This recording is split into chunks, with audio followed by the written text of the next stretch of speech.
Hi, everyone, and welcome to the Sam Dever Podcast, episode 31. In this episode, I speak with storyteller Sara Gabriella.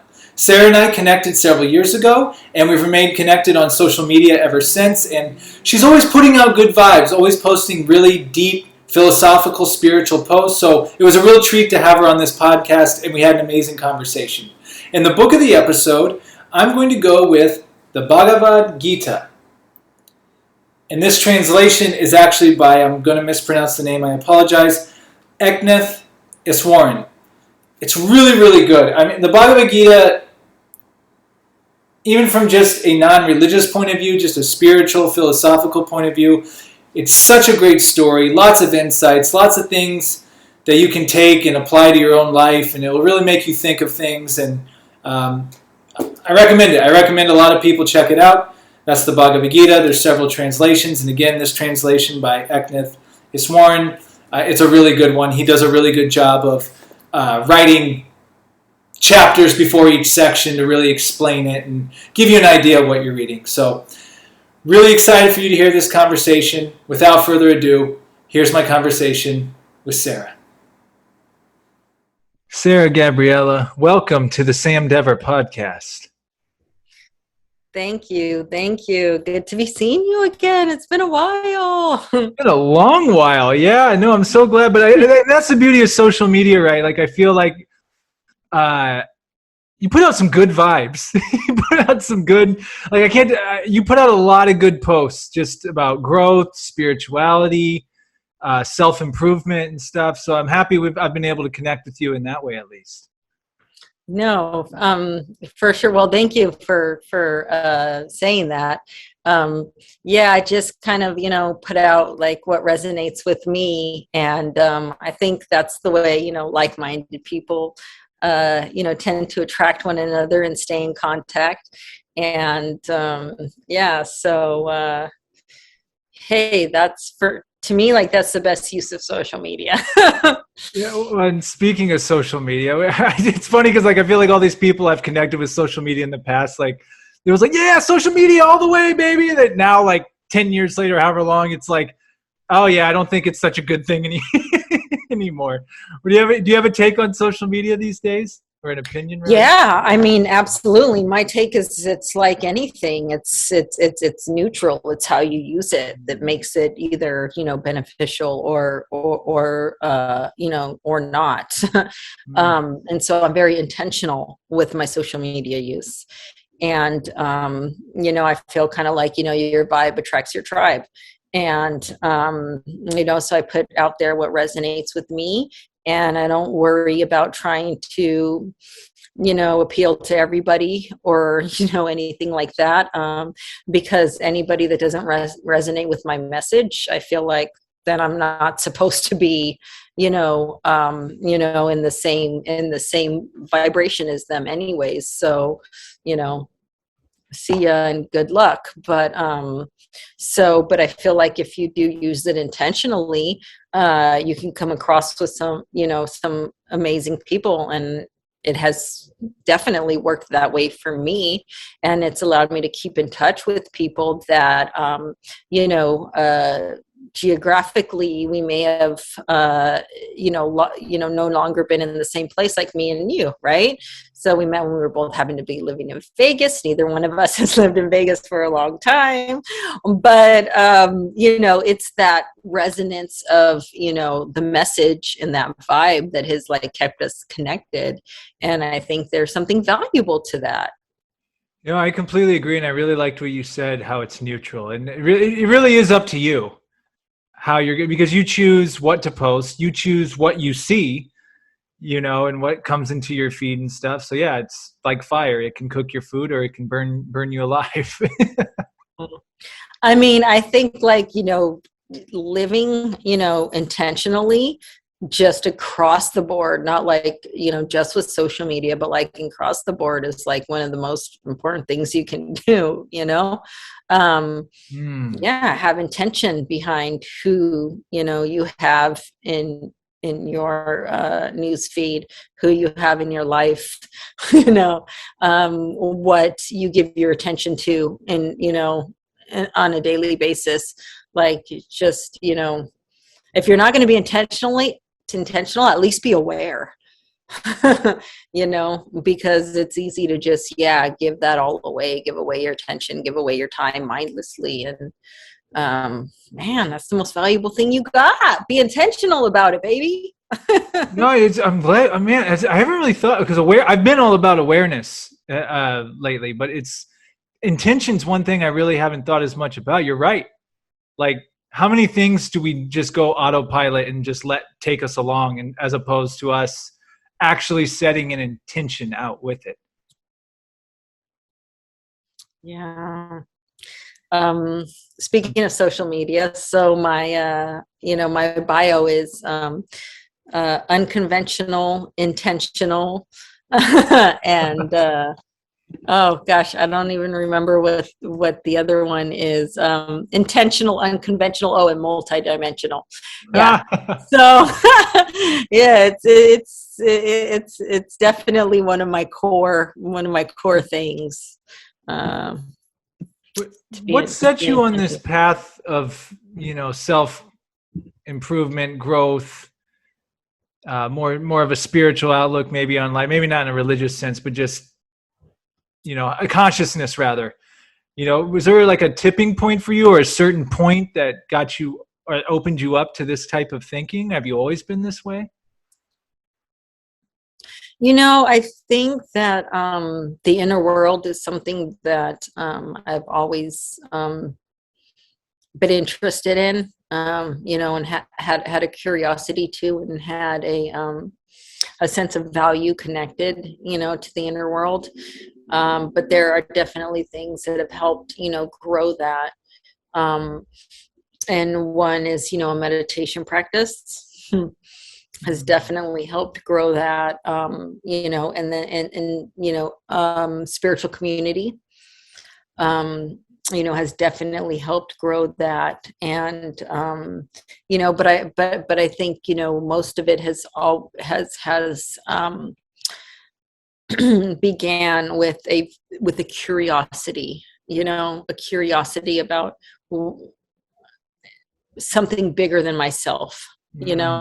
Why am I here? What am I here for?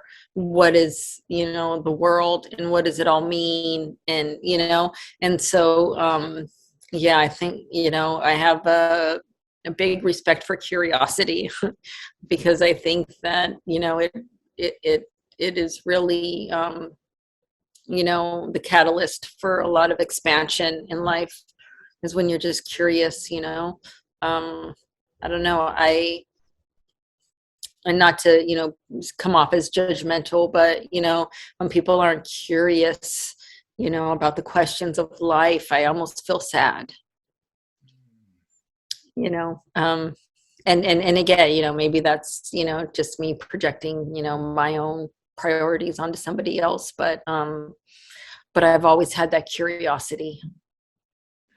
What it's all about. What's the deeper meaning? Yeah, I talked to someone on the podcast once. It's everyone just like accepts things that they're told on so many things, and there's some things correct, of course, but there's some things I feel like critical thinking and things like that aren't even considered anymore. Like it's like you just accept whatever's told to you.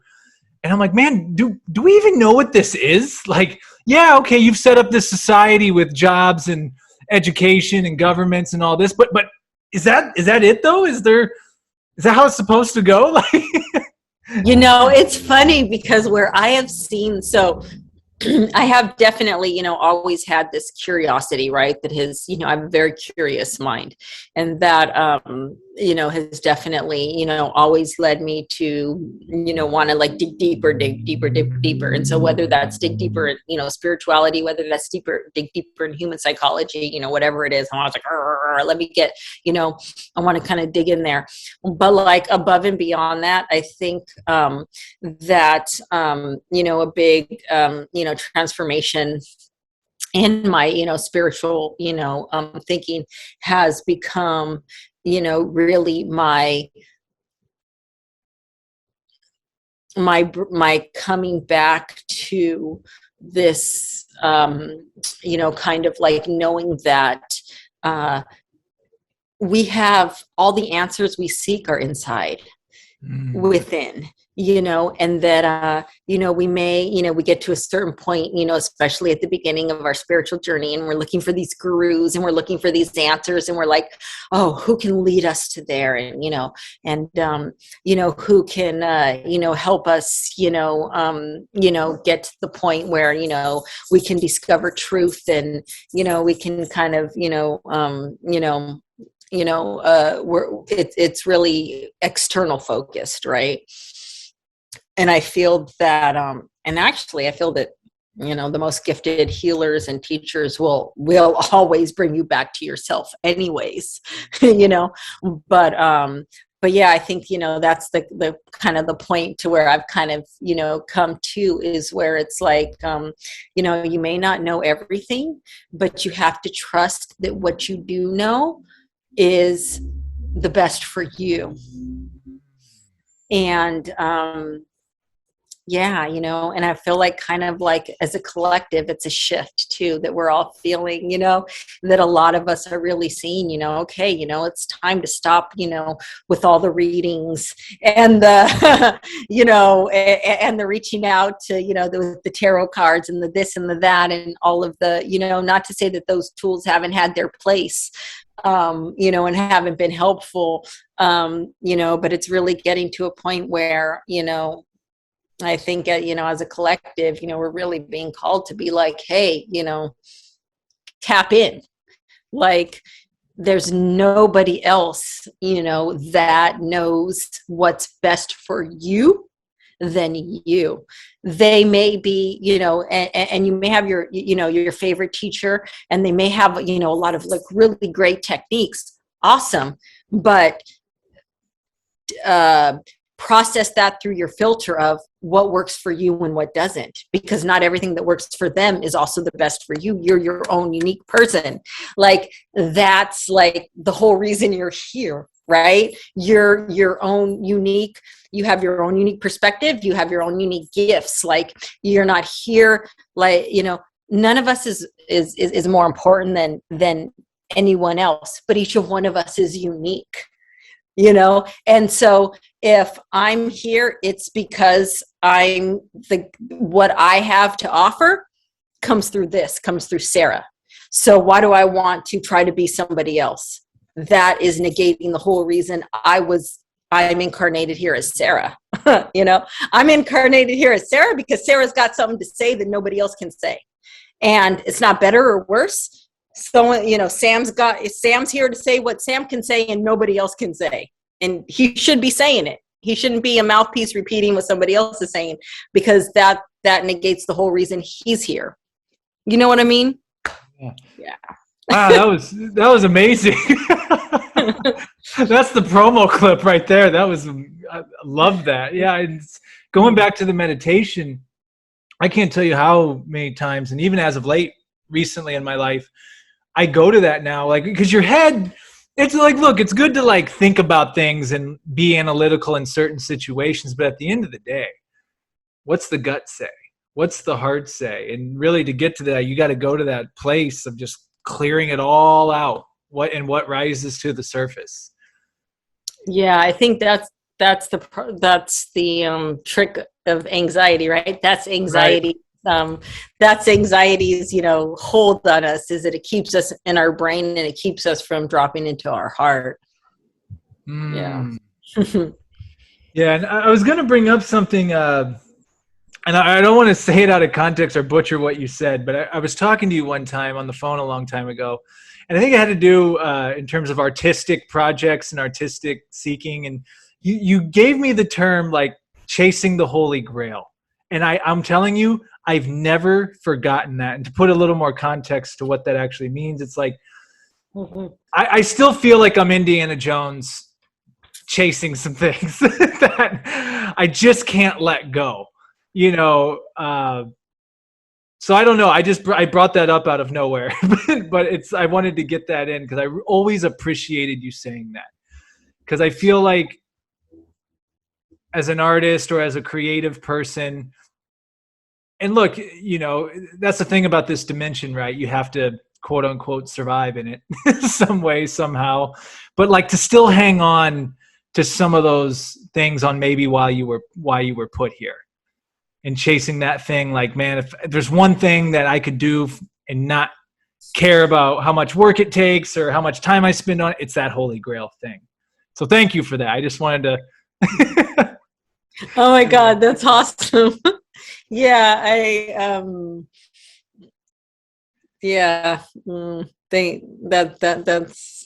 that brings back some memories. Well, and shifting, so you're a writer, Yeah.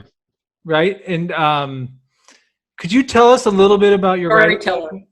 Storyteller. Yeah. Could you tell us a little bit about your storytelling?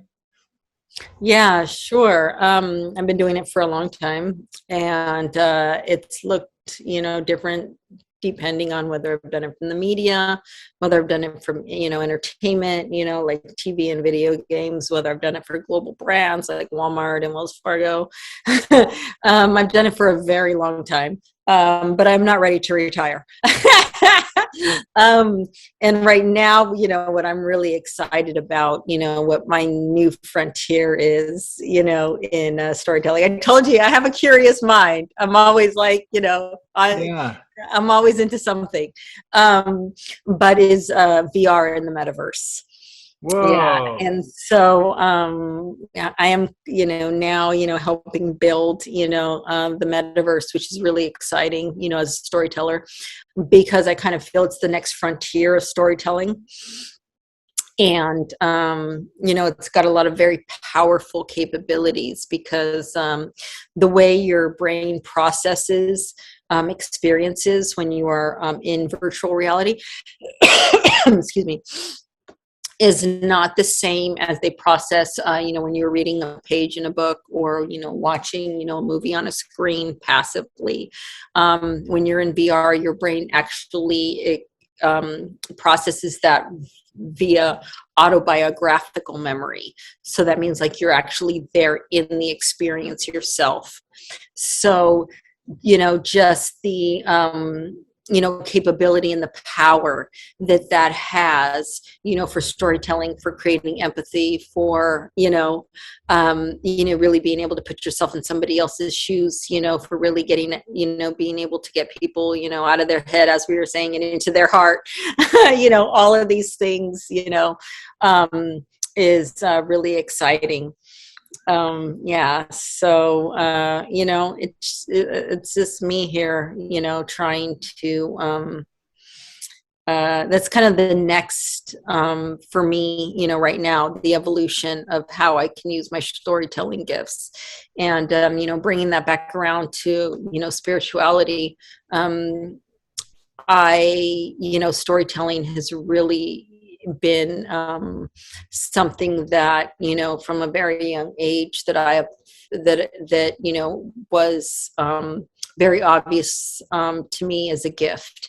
This was something that I, had a very natural, talent for, a very easy way to tap into, that flow, that divine creativity. I've always had that connection. And for me, the best way to honor and show, gratitude for my gifts is to share them, right? I always feel like anything that you share is amplified. And so, right now, the new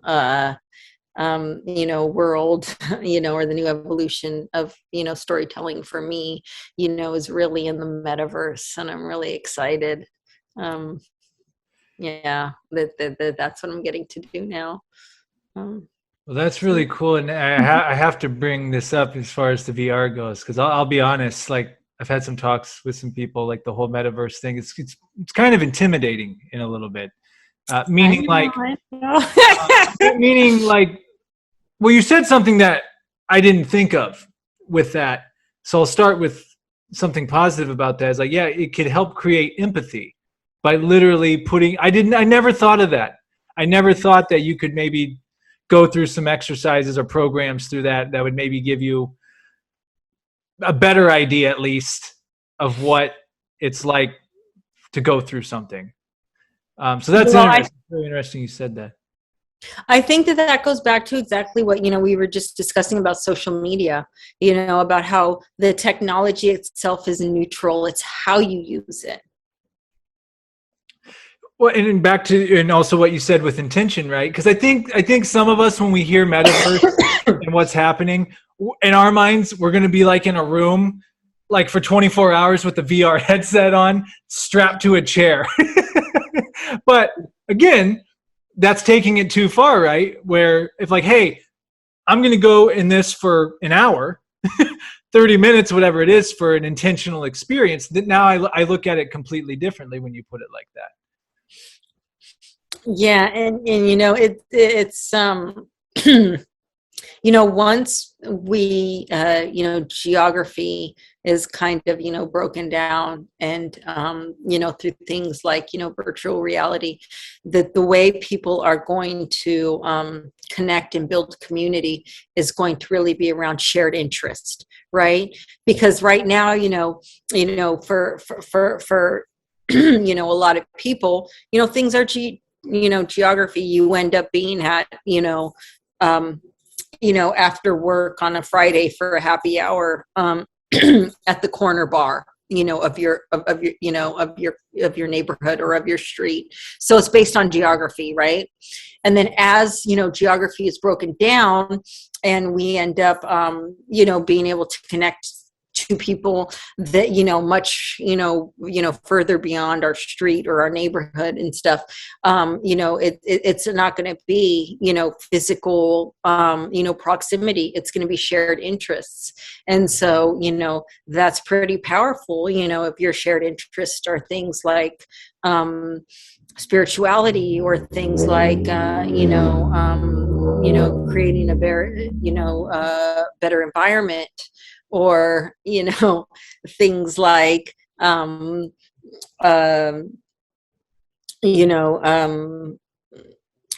whatever, growing your own food, and pesticide free, or whatever your deal is, whatever the thing that you geek out about is, and then you're going to be able to form community based on that. And and it's kind of it's a deeper form in a lot of ways of connecting with people, because it's not just based on something as arbitrary as zip code. But it's really based on something as deep as like value. Maybe you're going to be able to connect with other people that are really into rescue animals and that kind of thing. Khaleesi, come here. It's your cue, honey, to join the convo. Yeah, your dog's adorable, by the way. I would love for your dog to call my dog into the picture. But yeah, so again, it's it has a lot of the potential there, to really build meaningful connections, and meaningful community is there. It doesn't have to be this kind of view of somebody in this like dark dingy lonely room trying to escape their humanity. It can really be a way for humans to make one-on-one connection on a deep level. Yeah, I think I follow, and you paint a way better picture of what I was imagining it as. And like, so correct me if I'm wrong, but like, for example, if someone was really into a certain type of cooking, they could put on a VR class, and people from all over could put on the VR and be there in the cooking class, like something like that, like connecting people in that type of way. Well, yeah, I mean, it could be, it could be all of that. It could be, you and, some of your, good friends from, college, or some of your, good friends from, the,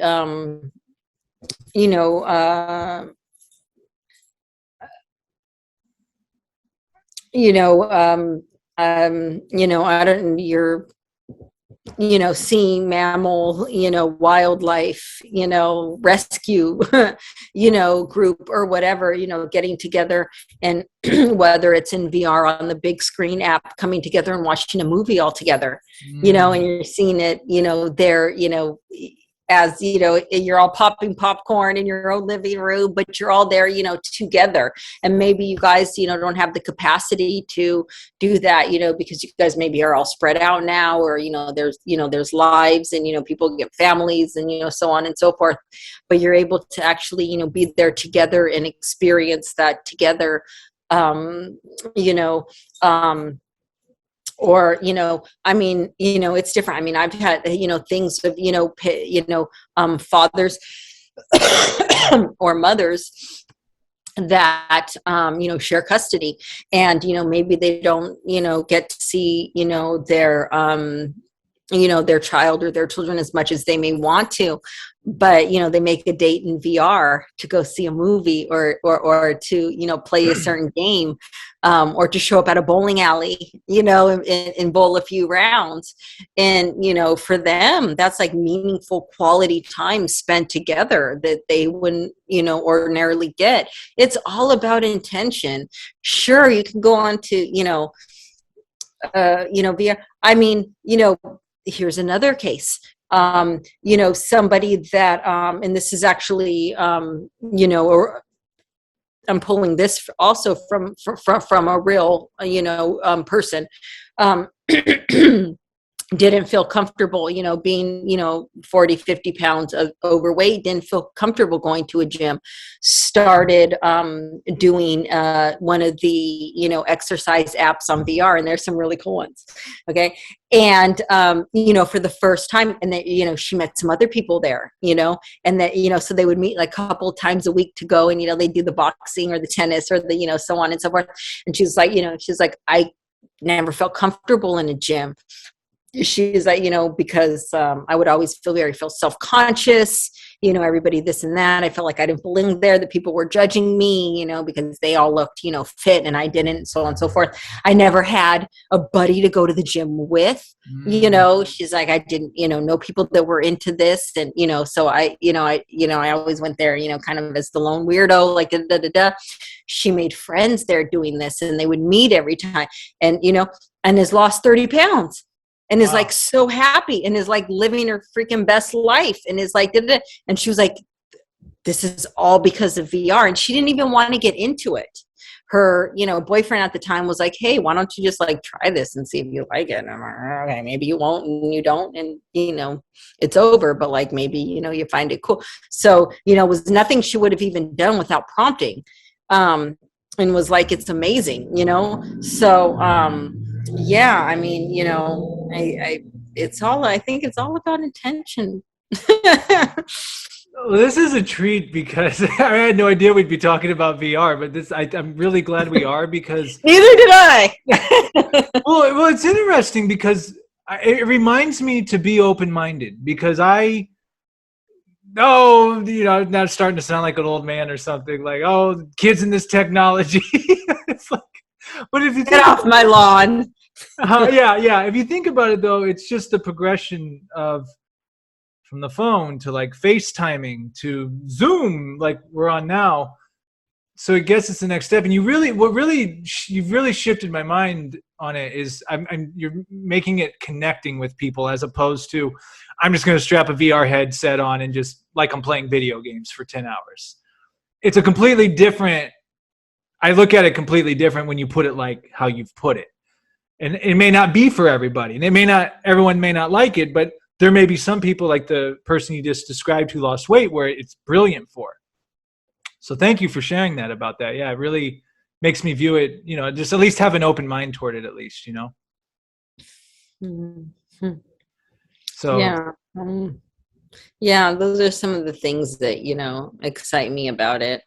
But there's a good, amount of like, and people that aren't exposed to things like this, I think a lot of times have like these preconceived notions, and there are probably people that don't realize that like there's a a good niche, component of VR people that are moms like working out, that are finally like, oh man, like a gym always intimidated me and I never felt comfortable. And this I can kind of like do from the comfort of my own home, and it's an avatar and I don't feel like judged and weird. And oh my God, like for the first time, like I can like move my body and like, and like, feel the energy of like fitness and health, and enjoy something that maybe they've always wanted to enjoy but always kind of felt like they couldn't. And so for a lot of people, VR is a release from limitations. I mean, think about, here's another use case. Okay, real life use case.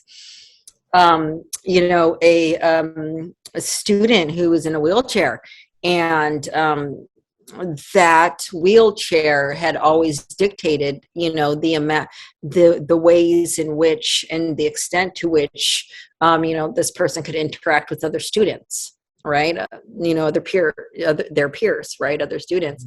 And then here, this person gets into VR and starts joining social experiences there, and their avatar isn't confined to a chair, and this person is dancing and jumping and playing in ways with peers that this person can't do in real life. And I think that's pretty awesome. Yeah, no, that's pretty incredible when you put it like that. And when you say the VR, like, so when they're doing all this, they got the headset on,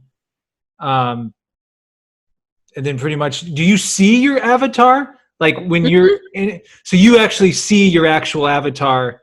I've only done a little bit. I've done a little, some of the Oculus stuff, but it's probably not to the level of some of the stuff that you're talking about here. Yeah, you gotta put on your Oculus, and we gotta meet in VR. Yeah. I'm sure it's going to come into podcasting. I mean, I'm sure there'll be a way to podcast and record. I'm sure that's all coming. For sure. So we got a little bit more time, and I feel like you're a person I can ask what I'm about to ask, just going out into left field. Bring it on. What do you think this life is? Do you think? Do you think? And I'll just throw a bunch of shit out there, and we'll just see what sticks. But like, I have resonated a lot with. I mean, I try to read everything, but definitely a lot of like the Eastern philosophies and religions talk about this concept of reincarnation and past lives and coming here. And do you think it's a one and done here, or are we just here for the whatever time until we figure it out? Or maybe we came here to learn one specific thing. Do you have any type of viewpoint on that? Yeah, well, so I guess I think that there are different parts to us. I think, we have a physical body temple. I think we have, an emotional body. I think we have a spiritual body, and so on and so forth. So I think it's kind of like a gradation. And this, physical body here on earth is, a kind of is our spirit made manifest in space and time, so this is kind of, has it manifest, but I think that definitely, that this, vessel right here is not all there is to us. And I think that, there is the spiritual,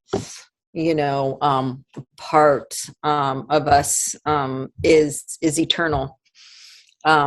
Whereas, this human form is, manifest in a certain time and space. On this planet, I think that there is an eternal, spirit, to us. And so I think that was, here before, this physical manifestation, and it'll be here after this physical manifestation. And I think that if I think that spirit is here in this physical manifestation, going back to what we said earlier, to be, a unique emanation, of creation. Sarah's, one unique emanation, of creation. Sam is another face. Sarah's another face, or another wave in the ocean, right? However you want to say it. So that's kind of, and I can, I mean, we can, go on and on. We can have a whole, podcast on just that. But if I was to, kind of, make it into simple terms, that I would say that, and I would say, that spiritual component to us was here before this physical manifestation was birthed, and will be here after, this physical manifestation has transitioned off of, this earth. And that when you get, down to it, that, my belief is oneness, is that, we are all just, many waves of the same ocean, however you want to say it, many rays of the same sun, so on and so forth. But, we are definitely all connected. But, we are all, we all bring something unique at the same time to this experience. I dig that. And we were talking a little in the pre-show room. Do you think we come to this earth to learn specific lessons and we know that beforehand? Or do you think we just so happen to come here and learn lessons and take those with us? That's kind of been a common theme I've been talking with some people about,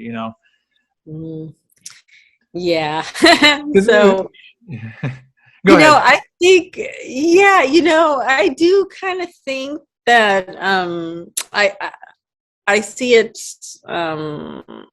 very likely that, in a certain lifetime, we may be more here to, focus on, a certain thing, and to really, master and learn a certain thing, and then we're ready to kind of move on. So in that way, I think, Earth can be kind of like a school, right? And, your spirit is really here to kind of like, grasp certain things. And if you're a little hard-headed like me, it may take you a little longer. But I think, that makes sense to me. When you're talking about an internal soul, time really doesn't have the same meaning, that it has to us, humans, when we're so used to, considering time in a certain way, right? So, I think when you're talking about a certain, internal spirit, they may be like, oh yeah, I'll go here for a lifetime and kind of like, figure some shit out, on this and that. And, and it doesn't seem, like such a big deal because you're beyond time and space, you're eternal, and then when you kind of like drop in here and, you're kind of in this configuration and you're used to thinking about time and space being so literal and stuff, that it may be different. You may be like, oh, I'm supposed to, learn this and this, and, this is why I'm here and blah, blah, blah, blah, blah. But like, I think when you kind of like take that step back, and, and you're kind of just like, you're here to like, figure some shit out. And then like, it doesn't have to be like that serious. And like, it doesn't mean that you're not going to be intentional, right? Because like I said, I'm very about being intentional and, and about being aware to, where I put my intention and where I put my focus. But like, at the same time, it's life isn't, also supposed to, I think, be a to-do list, you know, that you're supposed to like check off, like, okay, got this, got this, got this, you know? Yeah, if that Right. makes sense. Yeah, no, it makes perfect sense. Real quick, reminds me of a Ram Dass story. Like Ram Dass said he had gotten to this point of like quote unquote enlightenment or consciousness, and he was talking to a buddy. He's like, "Yeah, I mean, what do I do from here? Like, I kind of just see everything for what it is. Like, I'm just going to meditate." And his buddy said to him, he's like, "Well, you are a human being on this earth. Why don't you try taking the curriculum?" And it's just a reminder to me too, and not to make like check off lists and stuff like that, but like it's okay. Like there really is no pressure sometimes. Like I think we put too much pressure, like you got to do this and do that. Like maybe part of it's just to be, part of it's just to experience. There's no test you need to take. Like it's just, you just go through it, you know? Yeah, you know, human being, right? You're supposed to be. You know, and I think that, you know, part of this, like, you know, really like human, you know, manifestation is, you know, it's a feeling planet, right? We don't communicate by telepathy, you know, fully, like, like we are physical manifestations, right? Like that's how like earth works, right? If you're gonna compare it to other, you know, incarnations we may have had, our soul, or, you know, other planets, you know, so on and so forth. Like what makes, you know, earth unique, right, is that we have thoughts and we manifest those into 3D, into physical, you know, into physical manifestation. So, you know, we have things like emotions and feelings, and, you know, that's part of that, this whole, you know, human condition, right? And this whole human experience. And, you know, a huge part of this human experience is connection, right? Humans are not made to be, you know, the one-on-one. So it's, you know, as much as I was saying earlier that, you know, we shouldn't, we should, you know, not rely on external guidance, and, you know, look within, you know, to see, you know, at the same, for guidance and for what's right for us, and to learn to develop and nurture, you know, our intuition and so on and so forth. But at the same time, like, you know, part of this, you know, unique human experience that we're all here for is that we're interconnected and we need connection. Like we will literally, like, you know, I mean, there have been scientific studies done on this with babies and stuff. Like, you know, if they're not held every day, if they're not, like, they will wither and die through no physical, you know, through no physical ailment. They just won't survive. You know, part of this human, you know, existence is connection. And so, yeah, so, you know, so part of this is just to have the courage to drop into our heart and to feel, and to, you know, have the courage to like connect with other humans, and to, you know, and to, the best of our ability, you know, love one another and be there for them, you know, as they are for us.